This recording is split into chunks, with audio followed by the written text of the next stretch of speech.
करवाकर आमजन को राहत प्रदान करावें। धन्यवाद अध्यक्ष जी, धन्यवाद। एक जगह ने वो फोटो लगाई, डीप फेक बोलते हैं जिसको, उसी को बाद में प्रशासन ने नाम दे दिया। नेक्स्ट। अब ये तो अगला श्री गोविंद प्रसाद। माननीय अध्यक्ष महोदय, प्रक्रिया नियम 295 पर मुझे बोलने का मौका दिया, बहुत बहुत धन्यवाद। विधानसभा क्षेत्र मनोर थाना में कुछ सड़कें एवं ब्रिज की स्वीकृति के संबंध में निम्न कार्य आज भी, जैसे हरनौदा मनोर थाना मार्ग से देवरी जागीर के मध्य खेंगड़ा गांव के पास परवन नदी पर उच्च स्तरीय पुल का निर्माण व एमडीआर सड़कें। इसमें पहला है SS 37A नियर कानवा गांव चैनेज 46/500 से महेशपुरा होड़ा की माताजी से सड़क MP बॉर्डर तक वाया सेमली हाट खानपुरिया माधोपुरिया बोरखंडी ताजपुरिया भोजपुर टोडरी जगन्नाथ मनोर थाना बुधवाड़ा रीछड़ी Hathaikheda MDR 176 समरोल बुलनखेड़ी बिस्लाई Gurari SS 37A मैसपुरा। दूसरा है पीपलिया चौराहे से कामखेड़ा देवरी जागीर हरनौदा रोड सोरती पाडलिया चंदीपुर केरखेड़ा कुंडाखेड़ा लोधीपुरा। नवीन सड़कें हैं, पहला है नवीन सड़क लसुड़े शाह से गोकलपुरा ब्लॉक आकलेरा MDR 380 से कचनारी सड़क ठीकरिया से सेतकेड़ी वाया मानपुरा गांवड़ी छान से मोगियाबे डूंगर गांव से माला टोटा देवरी मंदिर से खेरिया रामपुरिया खुर्द शोपुर सेदरा। सातवां है विधानसभा क्षेत्र मनोर थाना में जूना खेड़ा अकलेरा पचोला आमेटा में न्यू रेलवे स्टेशन तक पहुंच मार्ग का निर्माण कार्य। अतः विशेष उल्लेख की मार्फत सरकार से मांग करता हूं कि मेरे विधानसभा क्षेत्र मनोर थाना में उक्त सड़कों व MDR का निर्माण कार्य अति शीघ्र करवाने का कष्ट करें। धन्यवाद। श्री घनश्याम। माननीय अध्यक्ष महोदय, आपने प्रक्रिया नियम 295 के विशेष उल्लेख प्रस्ताव के लिए बोलने का स्टैंड के रूप में काम नहीं लें, आईपैड को है। बाकी आप पढ़ें आराम से। इसके लिए आपका बहुत बहुत धन्यवाद। माननीय अध्यक्ष महोदय, मेरे विधानसभा क्षेत्र टोडा भीम में के संबंध में मैं आपसे निवेदन करना चाहूँगा कि अविलंब लोक महत्व के विषय और राज्य सरकार का ध्यान आकर्षित करना चाहता हूँ। मेरे विधानसभा क्षेत्र टोडा भीम में विगत 2 वर्षों में प्राथमिक स्वास्थ्य केंद्र व उप स्वास्थ्य केंद्र क्रमोन्नत नहीं हुए हैं। ऐसी स्थिति में विधानसभा क्षेत्र के जिला मुख्यालय से दूरस्थ होने की वजह से आमजन और चिकित्सीय सुविधा प्राप्त करने में परेशानी उठानी पड़ती है। दुर्घटना व गंभीर परिस्थितियों में समय पर समुचित इलाज नहीं मिल पाने से काफ़ी जनहानि हुई है। माननीय अध्यक्ष महोदय, क्षेत्र के प्राथमिक एवं उप स्वास्थ्य केंद्रों की स्थिति को देखते हुए उनका क्रमोन्नयन व नवीन उप स्वास्थ्य केंद्र खोले जाने थे जो नहीं खोले गए हैं। क्षेत्र में आम जनता की मांग को देखते हुए निम्न प्राथमिक स्वास्थ्य केंद्र व स्वास्थ्य केंद्रों को क्रमोन्नत किया जाकर निम्न नवीन स्वास्थ्य केंद्र खुलवाए जाकर राहत प्रदान की जावे। माननीय अध्यक्ष महोदय, प्राथमिक स्वास्थ्य केंद्र गढ़मोरा करीरी पदमपुरा को सामुदायिक स्वास्थ्य केंद्रों में क्रमोन्नत किया जावे। वे उप स्वास्थ्य केंद्र शहर गढ़खेड़ा तालचड़ा माछली को प्राथमिक स्वास्थ्य केंद्र में क्रमोन्नत किया जावे। अतः सरकार से मेरा निवेदन है कि लोक हित को देखते हुए निम्न प्राथमिक स्वास्थ्य केंद्रों व उप स्वास्थ्य केंद्रों को क्रमोन्नत किया जाकर आम जन को राहत प्रदान की जावे। माननीय अध्यक्ष महोदय, और जो खाली रविंद्र सिंह भाटी इतने लिखा हुआ ही पढ़ा जाता है 295 में और कोई प्रोविजन नहीं है। धन्यवाद अध्यक्ष महोदय। और कोई प्रोविजन नहीं है। बाकी अन्य नियमों में आओ। ओरण और गोचर के संरक्षण के संबंध में विशेष उल्लेख पे आपने मुझे बोलने का मौका दिया। माननीय अध्यक्ष महोदय, खेजड़ी मात्र एक पेड़ नहीं है। मरुस्थलीय राजस्थान में जल जीवन जलवायु और जीविका का आधार है। मां अमृता देवी जी सहित 363 लोगों ने खेजड़ी की रक्षा के लिए अपने प्राणों का बलिदान देकर सिर सांठे रुख रहे तो भी सस्तो जान की परंपरा को जीवित रखा। आज उसी खेजड़ी को अंधाधुंध काटा जा रहा है, जिससे क्षेत्र की संस्कृति, पर्यावरण, पारिस्थितिकी, सामाजिक और आर्थिक संतुलन गंभीर रूप से प्रभावित हो रहा है। पिछले 15 वर्षों में जोधपुर, जैसलमेर, बाड़मेर और बीकानेर जिलों में 26 लाख से अधिक खेजड़ी के पेड़ काटे जा चुके हैं और आने वाले समय में 50 लाख खेजड़ियां और काटी जाएगी। राजस्थान आज उस मोड़ पर खड़ा है जहां उसका राज्य वृक्ष खेजड़ी, राज्य पशु ऊंट, राज्य पक्षी गोडावण तीनों ही विलुप्त होने की कगार पर पहुंच चुके हैं। कहीं हम वो आखिरी पीढ़ी तो नहीं जो बाबूजी, गोगा जी, मेहा जी, हड़बू जी, जाम्बो जी, रामदेव जी, तेजा जी, आला जी और पनराज जी जैसे हमारे पूर्वजों द्वारा गोधन, खेजड़ी और ओरण की रक्षा के लिए किए गए संघर्ष और बलिदान के स्वर्णिम इतिहास को समाप्त कर रहे हैं। हमने अपनी पीढ़ियों की धरोहर सौंपी है, लेकिन स्थानीय लोगों को ना बिजली मिली, ना CSR का लाभ मिला, ना युवाओं को रोजगार मिला। पारिस्थितिकी तंत्र का विनाश, पशुधन का खात्मा, चारागाहों का नाश और पलायन बढ़ा है। आज राजस्थान का प्रत्येक जिला ओरण, गोचर और खेजड़ी की रक्षा के लिए खड़ा है।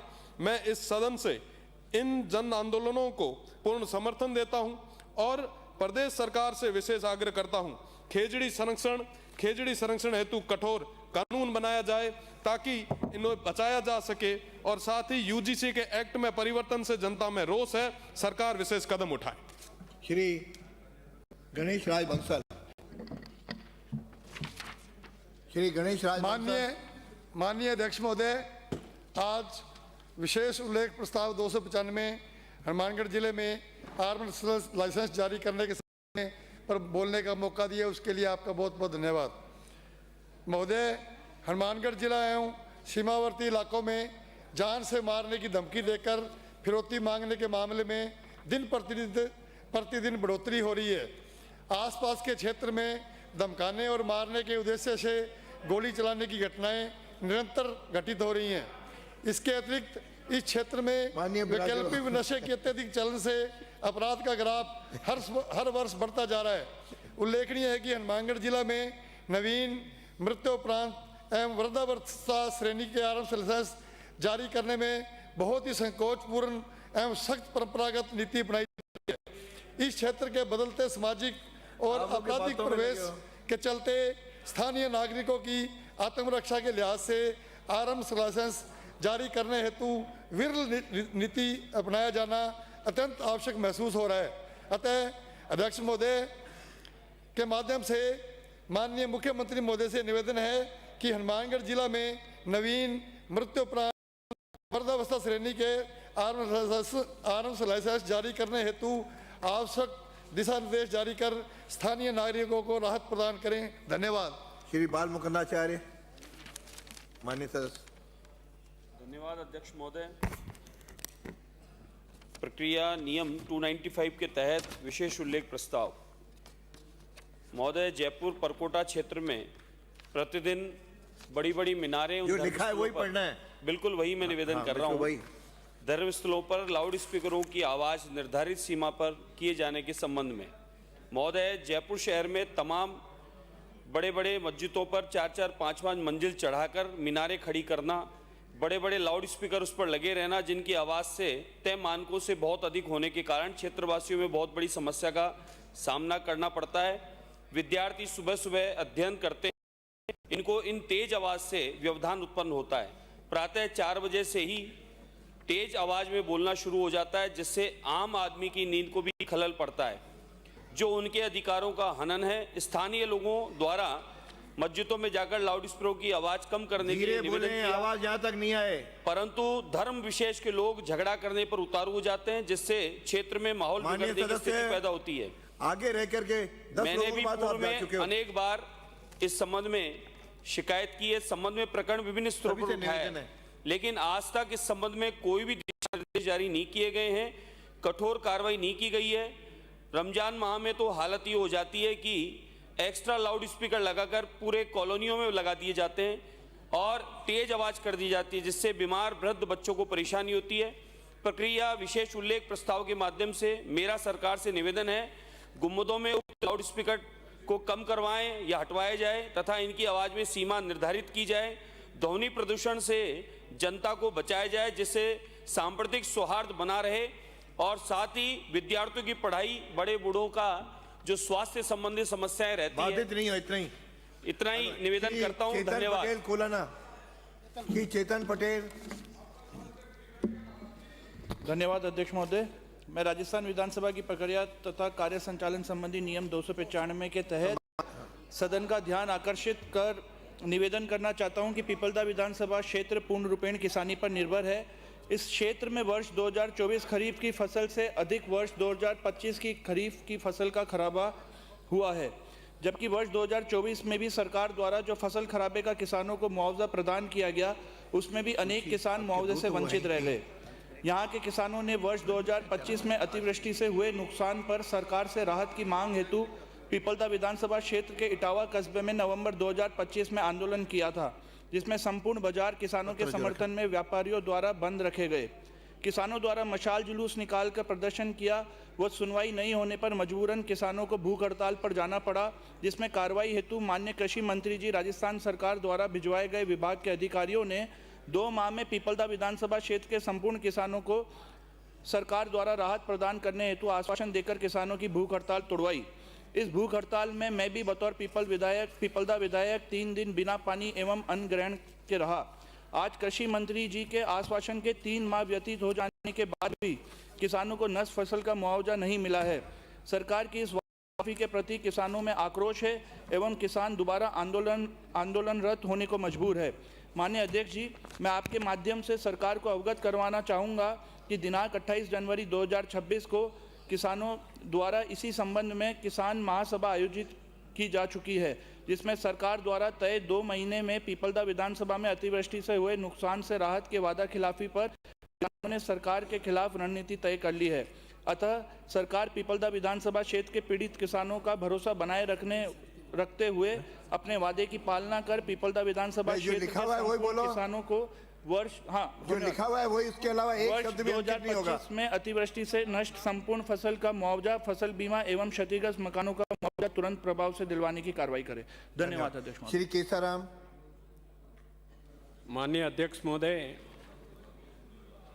विशेष उल्लेख प्रस्ताव के तहत मैं अपने विचार रख रहा हूँ। माननीय, आज मैं सदन में एक गंभीर विषय पर समस्त सदस्यों की पीड़ा को रख रहा हूँ। भारतीय संस्कृति के अनुसार विवाह एक पवित्र संबंध माना जाता है। विवाह में दोनों पक्षों के माता पिता की सहमति से किया गया विवाह को समाज मान्यता देता है, लेकिन वर्तमान में बिना माता पिता की अनुमति से लड़कियां लड़के अपनी मनमर्जी से कर रहे हैं, जिससे समाज में एक विरोधाभास पैदा हो रहा है। कोई लड़की घर से भाग जाती है तो माँ बाप पर पहाड़ टूट पड़ता है, उसकी आंखों के सामने अंधेरा छा जाता है, समाज में उनकी दशा दयनीय हो जाती है। मजबूरी में माँ बाप को इस दुनिया से अलविदा कहना पड़ता है, मानसिक स्थिति से पीड़ित हो जाता है, पुलिस व कोर्ट के चक्कर काटकर पागल हो जाता है। पुलिस भी इस विषय पर परेशान हो जाती है। विगत 3 वर्षों में केवल राजस्थान में गुमशुदगी MPR के मुकदमे 67,019 व मुकदमों के 5,169 प्रकरण थानों में दर्ज हुए हैं। मैं अपने ज़िले की बात आपको बताना चाहता हूं कि विगत 3 वर्षों में पाली जिले में इस विषय के मुकदमे 105 व गुमशुदगी के 2,694 प्रकरण दर्ज हुए हैं। पुलिस मेहनत करके जैसे तैसे ही महिलाओं को वापस अपने माँ बाप के सामने लाती है और उस समय लड़की कहती है मैं इनको नहीं पहचानती हूँ। उस समय माँ बाप के पैरों के नीचे से ज़मीन खिसक जाती है। यही निवेदन करते हुए धन्यवाद। पर्ची श्री उदयलाल बडाना। धन्यवाद अध्यक्ष महोदय, आपने पर्ची के माध्यम से मुझे बोलने का मौका दिया, उसके लिए आपका बहुत बहुत आभार, धन्यवाद। मैं आपका ध्यान मेरे विधानसभा क्षेत्र मंडल के और आकर्षित करना चाहता हूं। मेरे क्षेत्र में अवैध शराब की दुकानें ऐसी हैं जो एक लाइसेंस पर 10-10 ब्रांचें खोल करके चलाई जा रही है और उससे क्षेत्र का माहौल ख़राब होता है। मैं आपके माध्यम से एक मांग करता हूं, जिसका एक लाइसेंस है वो एक ही दुकान चलाएं और अवैध जो ब्रांचें खोल रखी उन ब्रांचों को बंद करने का काम करें और जो उनका समय और तिथि तय है उसी आधार पर उसको सुबह जैसे 8 बजे तक का जो सरकार का जो निर्धारित समय है उस समय सीमा में ही चला जाए। बहुत सारी दुकानें ऐसी हैं जो आबकारी विभाग के अधिकारी व पुलिस विभाग के अधिकारियों प्रशासन से मिल करके रात को 10-10, 12-12 बजे तक जो दुकानें संचालित होती है और जिससे क्या क्षेत्र का माहौल खराब होता है, लड़ाई झगड़े गुंडागर्दी होती है। मैं आपके माध्यम से निवेदन करना चाहता हूं, जैसे 15 अगस्त, 26 जनवरी और गांधी जयंती और शहीद दिवस के ऊपर पर जो छुट्टी रहती है उसी तर्ज पर अगर हिंदू समाज के जो सनातन धर्म के जो बार और त्यौहार आते हैं उनके ऊपर भी ये शराब की दुकानें बंद होनी चाहिए। सरकार एक नियम बनाकर हिंदू समाज के जो त्यौहार है उनके ऊपर बंद करने का व्यवस्था कराएं और जो अवैध दुकानें हैं वो समय के बाद भी चलती है उनको पाबंद करने का या कानूनी कार्रवाई करने का आप आदेश फरमाएं। और इसी के साथ में एक मैं निवेदन करता हूं, मेरी विधानसभा क्षेत्र में बहुत सारी ऐसी दुकानें हैं जो मांस की दुकानें हैं, जो अवैध दुकानें खोल रखी है, उसको भी आपके माध्यम से मैं निवेदन करता हूं सरकार से कि जो शासन और प्रशासन, पुलिस प्रशासन से और संपर्क करके उन सब दुकानों को बंद करें, क्योंकि आने वाले समय में अभी धन्यवाद। 2 मिनट। डॉक्टर शिखा मील बराला। आपको तो तकलीफ होनी यार भाई साहब, आप क्यों इतना टेंशन ले रहे हो? आपको ब्राजे। माननीय अध्यक्ष महोदय, आपने मुझे पर्ची व्यवस्था के अंतर्गत चौमू में पर बोलने का अवसर दिया, उसके लिए आभार। राजधानी की नाक के नीचे मेरा विधानसभा क्षेत्र चौमू, वहां पर जो विकराल जल संकट है उससे सरकार बिल्कुल भी अनभिज्ञ नहीं है। जिस तरह हमारे यहाँ पानी का अभाव है उसी तरीके से इस मौजूदा सरकार में जन भावना और जन धर्म के प्रति जो समर्पण भाव है उसका अभाव है। और फिलहाल हमारी स्थितियां ये हैं कि शहरी क्षेत्र में हमें ज़रूरत का सिर्फ 1/3 पानी की आपूर्ति हो रही है और घोषणाओं की तरह अमृत 2 योजना कहीं भी धरातल पर नजर नहीं आती। जल जीवन मिशन की ग्रामीण क्षेत्रों में बात करें तो उसकी गति इतनी धीमी है कि जो हमारा कहानी वाला जो कछुआ था उसको भी खुद पर वहम होने लग जाए। फिलहाल स्थितियां ये हैं कि ये जो डबल इंजन की सरकार है इसमें पिछले 2 साल में 26 गांवों और 26 पंचायतों में अभी तक वर्क ऑर्डर्स नहीं हुए हैं। लोग टैंकरों के भरोसे अपना जीवन यापन कर रहे हैं, जिससे उन पर आर्थिक भार बढ़ रहा है। चोमू को ना बिसलपुर योजना में जोड़ा गया है, ना पीकेसी ईआरसीपी योजना से जोड़ा गया है। और ये जो व्यथा है ये सिर्फ मेरी ही नहीं, मेरे बहुत सारे साथी विधायकों की भी है। सत्ता पक्ष में बैठे भी बहुत सारे साथी हैं जो लोग मन ही मन में कहीं कृतज्ञ होंगे कि उनके मुद्दे हम उठा रहे हैं।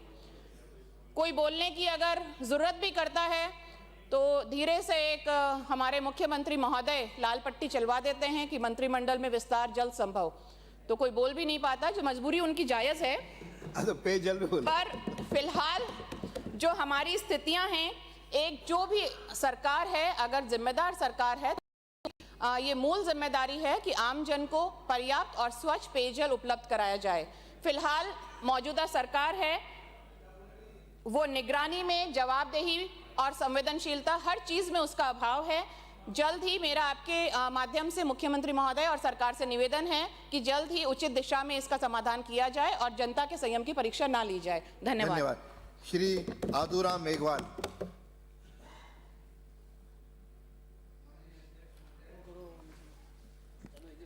आपने मुझे विधानसभा प्रक्रिया कार्यप्रणाली में पर्ची के पद्धति के माध्यम से सदन में बोलने का सुअवसर दिया, इसलिए आपका बहुत बहुत आभार प्रकट करता हूं।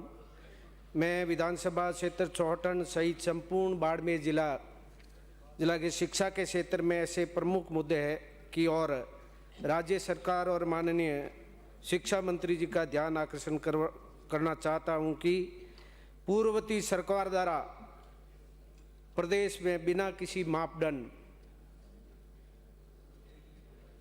भौतिक तथा मानव संसाधन के अभाव में आलन फालन में अपने स्वार्थ को उद्देश्य पूर्ति के लिए ऐसे अनेक नवीन राजकीय विद्यालय हैं जो खोले गए और ऐसे अनेक विद्यालय जिनको क्रमोन्नत किया गया आलन फालन के अंदर, जहाँ आवश्यकता नहीं थी। साथ ही छात्र छात्रा नामांकन के अभाव में भी ऐसे अनेक राजकीय विद्यालयों को क्रमोन्नत कर दिया गया जो शैक्षणिक मापदंडों को पूर्ण नहीं करता है।